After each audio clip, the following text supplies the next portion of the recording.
প্রতিনিয়ত বেশ ভালো সার্ভিস দিচ্ছে বেতুয়া রুটের 3 অপারেটর, বিশেষ করে টিপু 13-14, তারপরে রয়েছে তাসরিফ সিরিজ, তারপরে কর্ণফুলী। কেউ কারো থেকে পিছিয়ে নেই, তবে বর্তমান সময়ে কিছুটা সার্ভিস পিছিয়ে রয়েছে এমবি তাসরিফ 3 এবং তাসরিফ 4 এই লং স্ট্রিট। তবে আজকে কর্ণফুলীর মেবি কোনো প্রবলেম হয়েছে, যার কারণে অনেকটা স্লো গতিতে হচ্ছে হাকিমুদ্দিন ঘাটে আসতেছে। আপনারা যদি খেয়াল করেন, তার যে সার্চ লাইট রয়েছে সেটা হচ্ছে একবার জ্বলছে এবং একবার নিতেছে, মেবি কোনো প্রবলেম হয়েছে।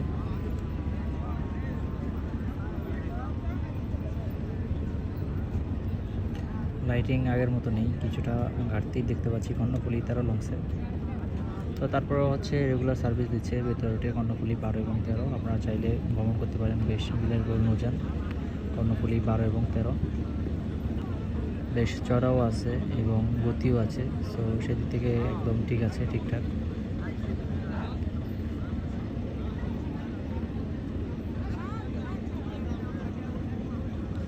আমি অনেক দূর থেকে ভিডিও করছি, যার জন্য হয়তো ভালো নাও লাগতে পারে ভিডিওটি।